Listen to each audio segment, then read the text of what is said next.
그럼 자산은 총계는 네. 그만큼 올라가겠죠. 예. 그러면서 부채 비율은 낮아집니다.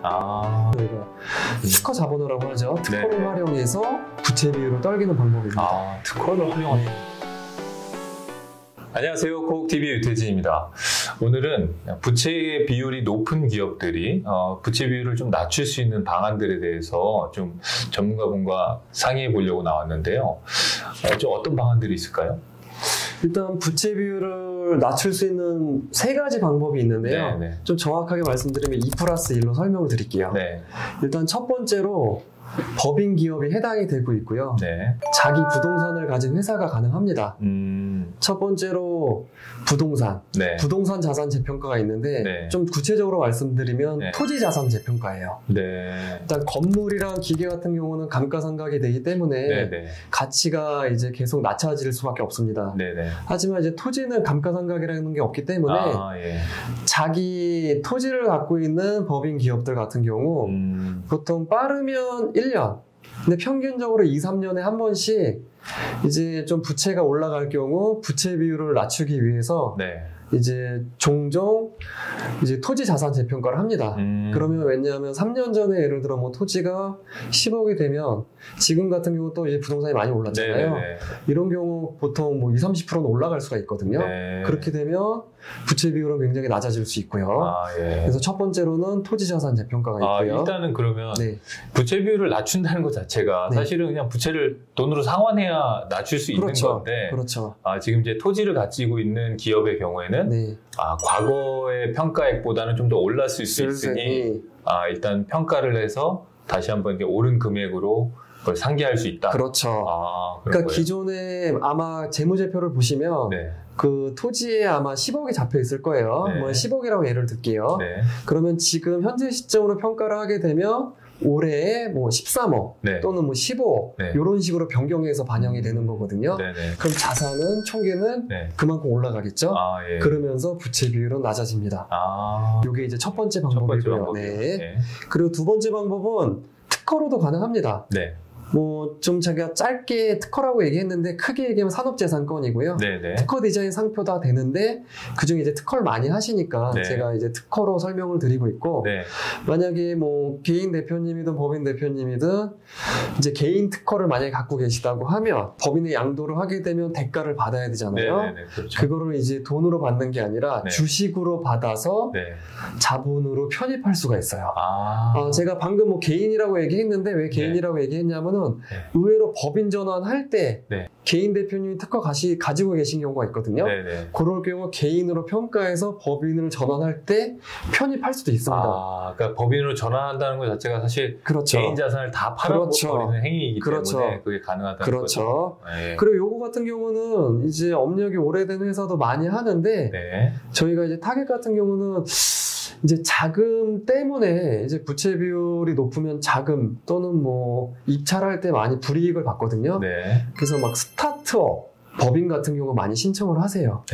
그래서 저희가 그런 회사들 같은 경우 이제 개인 대표님 앞으로 특허를 내드린 다음에 법인에 양도해서 그런 회사 같은 경우는 사실 가지급금 뭐 잉여금 이런 게 없거든요. 그래서 자본금으로 편입을 해줘가지고 이제 자금 융통성을 저희가 마련해 드립니다.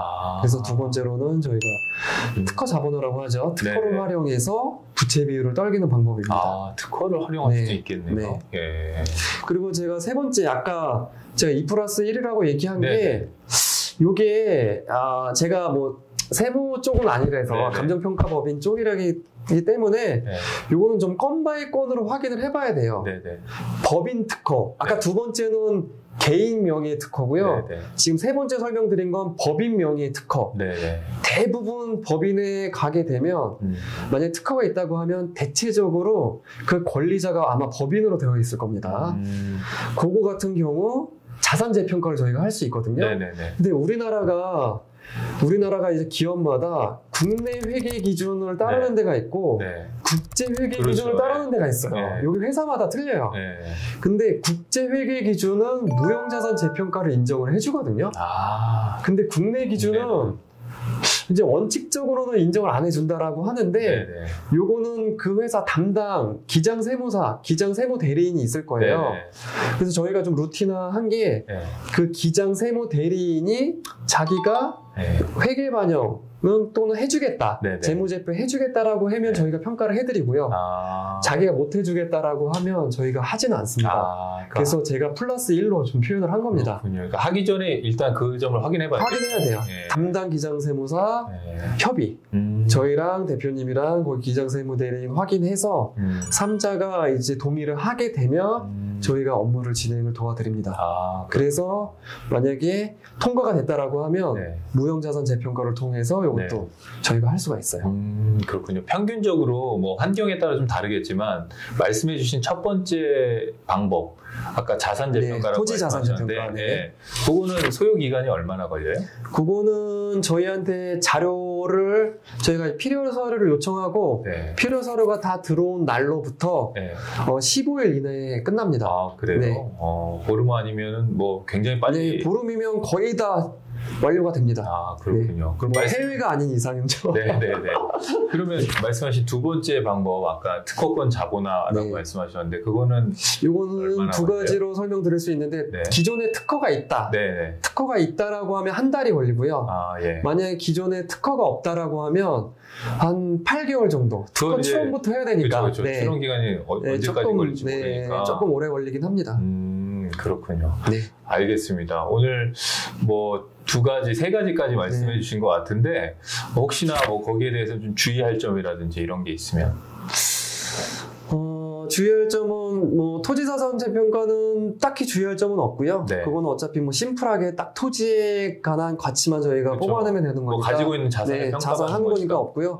두 번째는 조금 내용이 길긴 한데 특허에 대한 전반적인 출원부터 시작해서 평가 여러 가지 몇 가지 검토할 점이 있어요. 뭐 대표님의 검증, 자격 검증, 그리고 그 회사의 매출 추이, 그리고 영업이익의 지금 발생, 그리고 이 특허가 향후에 어떻게 가치가 될지. 그래서 4가지 요소를 저희가 파악을 하는데 그거는 저희랑 이제 협의해서 저희가 하나부터 다 알려드리고 있고요. 그리고 세 번째로 무형자산 재평가는 아까 말씀드린 대로 기장세무대리인에 대한 어떤 동의, 그 여부가 가장 중요합니다. 결국 직접 하기에는 다 어렵고 어쨌든 전문가분들과 상의가 분명히 필요한 부분이겠네요. 감정평가법의 신춘무 이사랑 뭐 소통을 하시게 되면 처음부터 끝까지 다 매니징을 도와드리고 있습니다. 알겠습니다. 오늘 좋은 말씀 감사합니다. 네, 감사합니다.